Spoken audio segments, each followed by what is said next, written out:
처장님, 국가 붕괴의 날이 다가오고 있습니다. 4월 4일까지 헌재 판결 날 가능성이 있습니까?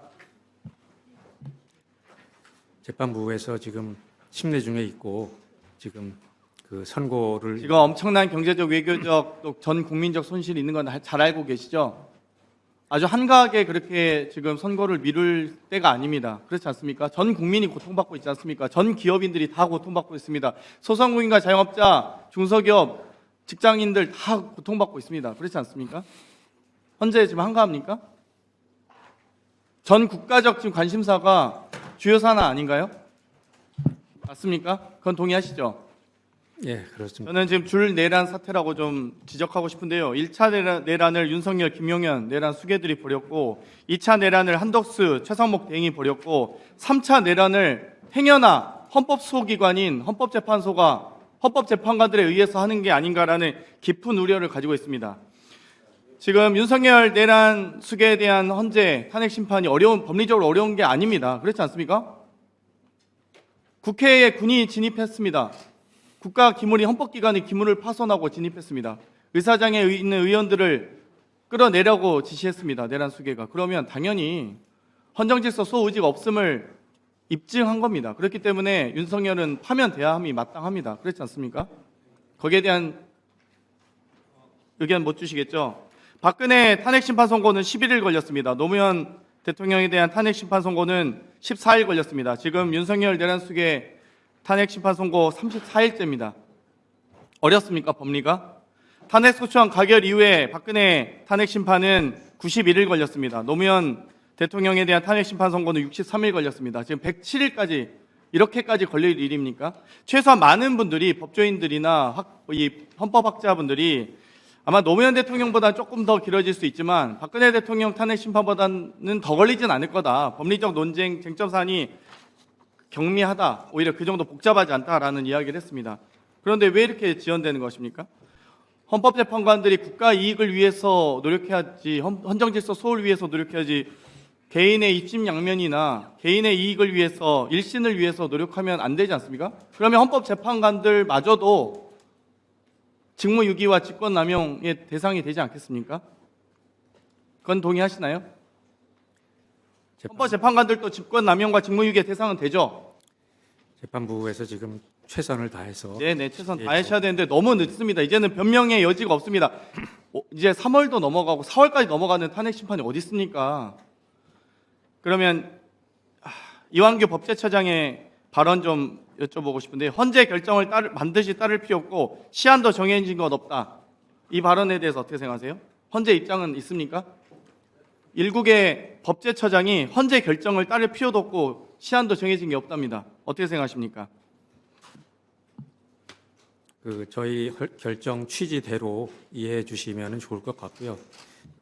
그 발언에 대해서는 제가 뭐라고 코멘트할 입장은 아닌 것 같습니다. 헌법재판소법 제61조, 제66조에 의해서 헌재 판결은 모든 국가기관에 귀속되고 심판 청구가 인용할 경우에 즉시 결정 취지에 따른 처분을 해야 한다가 헌재법 61조, 66조잖아요. 그렇죠? 그러면 이완규 법제처장의 이 발언, 문제 있는 발언 아닙니까? 거기에 대해서 헌재가 입장을 내셔야죠. 이완규 법제처장의 발언 부적절하다. 사법부의 권위에 정면으로 도전하는 발언이다. 라고 하셔야죠. 그런데 더 심각한 문제는 이 국무회의에서 이 발언들에 대해서 이 해당 국무위원들이 법제처장과 비슷한 의견이었다라는 보도가 있습니다. 내란의 공범들이 버젓이 국무회의에 앉아가지고 국정운영에 가담하고 있는 겁니다. 이것은 사실상 추가 내란 행위를 하고 있는 것이고요. 내란이 지속 중임을 증명하는 겁니다. 그렇기 때문에 더더욱이나 더 빨리 헌재가 빠르게 선고 내주셔야 되지 않겠습니까? 그렇죠. 한덕수 총리 기각에 대해서도, 한덕수 총리 탄핵에 대한 기각도 그렇지 않습니까? 헌재 판결 이전에 탄핵 소추가 가결된 거잖아요. 그런데 헌재 판결 이후에 마은혁 재판관이 임명하지 않은 최상목 대행은 명백히 헌법 위반 아닙니까? 헌재법 61조, 66조 다 위반하고 있는 거잖아요. 이 부분은 당연히 최상목 대행에 대한 탄핵 소추 사유가 되는 것 아니겠습니까?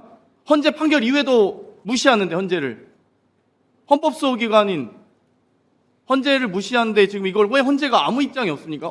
입장에 대해서 처장님께서 강력하게 이완규 법제처장과 최상목 대행의 미임령, 그리고 지금 또 2차 내란을 진행하고 있는 한덕수 총리에 대해서 말씀해 주시고요. 또 한 가지, 만약 이완규 법제처장이 안가 회동을 해도 이완규 법제처장이 헌법재판관으로 지명될 경우에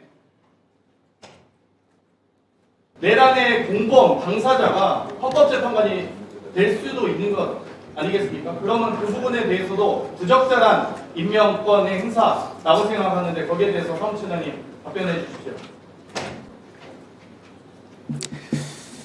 지금 임명이 되지 않고 있는 행위에 대해서는 권한쟁의 심판 사건에서 이제 선출권을 침해했다는 판시를 저희가 결정문에서 한 바가 있고요. 그리고 또 한덕수 총리 탄핵 심판 사건 이후에서도 임명하지 않는 행위는 헌법과 법률 위반이라고 판결문에서 밝힌 바가 있습니다. 그래서 저희들은 그러한 취지에 따라서 헌법적인 절차대로 작동이 되기를 원하고 있고요. 결정문에 나와 있는 그 사항에 대해서 다시 한번 말씀을 제가 드리는 것으로 하겠습니다. 그럼 빠르게 임시지 가처분 신청도 처리하셔야 되고요. 또 승계 집행권 부여 관련된 심판도 빠르게 진행하셔야 됩니다. 예, 그 사건 지금 들어와 있어서 바로 저희가 지금 심리에 들어가 있습니다. 예. 네. 법사위원장이 국회법 49조에 따라 사무처장한테 또 한 말씀 드리겠습니다. 서부지법 폭동 사태가 있었을 때 대법원에서 거기에 대한 규탄 입장을 냈거든요. 예. 그건 당연한 거 아닙니까? 마찬가지로 헌법재판소에서 판결한 내용을 이행하지 않고 있는 부분에 대해서는 명확하게 이행하라고 입장을 내는 거예요. 그건 헌재 판결에 대한 테러거든요. 그렇지 않습니까? 그래서 그것은 여야를 떠나서 헌법재판소로서 존재 이유인 거거든요. 위헌 판결을 냈으면 거기에 따라서 이행하라라고 입장을 갖고 있어야 되는 거예요. 그런 점에서 그 점은 이런저런 정치적 고려 없이 헌재에서 답변해야 된다 이렇게 보고 있습니다. 어렵지만 예를 들면 민주적 절차적 정당성이 확보되어 있는 선출직 공무원, 특히 대통령을 파면하는 문제는 법과 원칙이 가장 큰 무기거든요.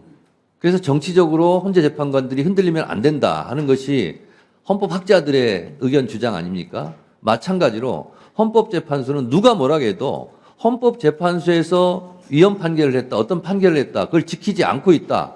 그러면 헌법재판소법 67조에 따라서 지켜라 라고 이런 공개된 장소에서 밝혀야 된다고 저는 생각합니다. 처장님.